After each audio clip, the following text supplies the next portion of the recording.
Yo, what's up? Welcome to another episode of Mostly Low Budget Movie Reviews. I am your host, Clarence. Thank you for tuning in. In today's episode, I have a movie I've been waiting on since I saw that first trailer last year. It's the new M Knight Shyamalan movie called Knock at the Cabin. I think professional critics are a little unfair to Mr.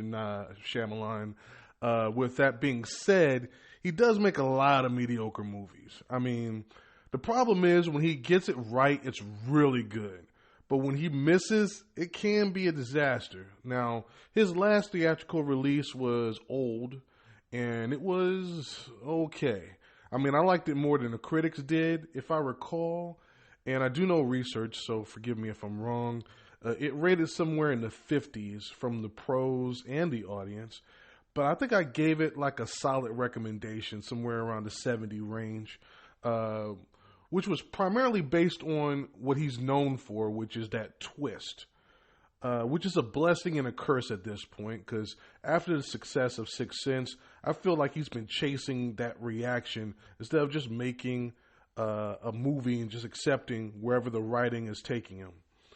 Now, he has movies where the twists don't work and they feel tacked on or just forced, which, like I said, has a lot to do with his mid-tier stuff. So I'm not looking for a twist here necessarily, although I would like one, but just give me a good movie at this point, just something solid. Now, did he do that? Well, what is this one about? Well, we start out with a little girl playing in the woods in front of her cabin. She's on vacation with her two fathers. Leonard, who is played by Dave Bautista, who's this big dude, approaches the little girl, Wynn, and they have this nice little moment until she notices three other people and what look like to be weapons they're holding. Now, he tries to console her and explains they need to speak with her and her parents. Spoiler free, they get in and sit them down and tell them that they have a choice to make. And that's pretty much where I stop, because from there, Leonard explains that the three of them must make a choice and decide on a sacrifice. And if they don't do it, the world will end.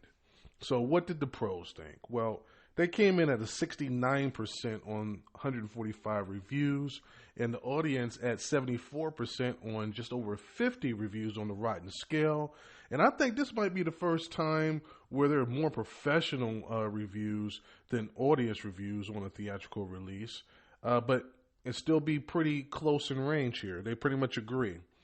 But what did I think? Well, let me start out with the positives. And I have to give credit where it's due. I mean, solid performances all around, but Dave Bautista was really good in this as the gentle giant type role. Now, he's this big, imposing figure, but he carried himself in a very non-threatening, gentle manner, which sounds easy, but I've seen plenty of big dudes in movies botch this, so I'm not just going to overlook it. And I did like his delivery. Overall, his acting was pretty good. When he said what his job was, and no spoiler, that came a little bit later on in the movie, after seeing his interaction with Wynn, you could totally picture him at his job and buy it. And yes, if you're wondering, M. Knight does give himself a small role in this as usual. Now, the setup was gripping, and they didn't waste any time at all, and I'm glad he chose to give us these small doses flashbacks with the family's background interspliced in between the matter at hand. It gave it more of a slow burn type setup where things would come to a head, and then he would give us a little break or a little breather with some backstory. Now, definitely, they set up a very tense situation, and he relayed that very well of the sincerity and how important what was going on was. So we have all of this building, and as you guys know, slow burns, or as I've said on this podcast before, they have to pay off at the end, even if it's like the last 15 minutes. For example, I saw a movie called Saint Maud. That's a definition of a slow burn there, where literally the last image pays off the whole movie and has you questioning the rest of what you just saw. Spoiler free, but they did such a good job of having you kind of believe what you saw and not think she was crazy that the last image put everything into question you saw up until that point. Now, in this, since things are played pretty straightforward in Knock at the Cabin, I thought they were building towards this ending that would really close things out. And yeah, as you can guess, yeah, that's where my negatives start. Spoiler free, but the setup is the setup, and that's what you get. So take that how you will. So I don't know what you think about it. Go watch the trailer, and you sit down and think about the setup, and this going to be what you get. For me, that's just a disappointment. While I can only judge what he gave me, this felt like a big missed opportunity with the setup that he had. I didn't need a big twist or anything like that, but I did need a much stronger closing, a stronger ending than what was here. Because I had to overlook and forgive some of the plot things that didn't fit or make a lot of sense. Spoiler free, I won't get into specifics, but for it to be the end of the world with an impossible decision to make, it quickly turned into a very low stakes situation. I know that sounds a bit like an oxymoron, but I can't really say any more than that, and I'll spoil it. But you'll see very early on what I mean that by low stakes. Now, the design is flawed, and that would have saved it with an epic ending. So the design and the way it was, had they did something epic at the end, I could have been like, okay, I'm just going to let all that other stuff go. You paid it all off.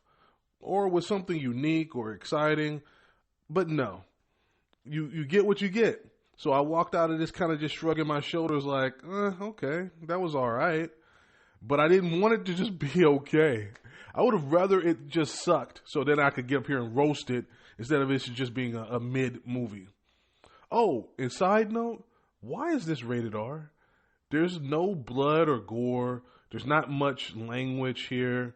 There's no like nudity or adult situations or drug usage or anything like that. So I really don't understand this R rating at all. This has PG-13 easily written all over. I have no idea how they got this R. But I don't want to beat this one up too much. Let me bottom line this one for you. Did I enjoy it? And although the whole last half of this review sounds like I didn't, I did enjoy it. I will put this one right at a 70% and give it a recommendation. I mean, it looked great. Again, solid performances with Dave being the standout for me. Excellent setup. That setup, that first like 20 minutes, I was like, whoa, I was really engaged.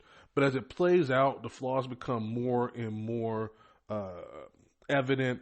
And if you go with it, you expect to be rewarded for your patience and overlooking certain things.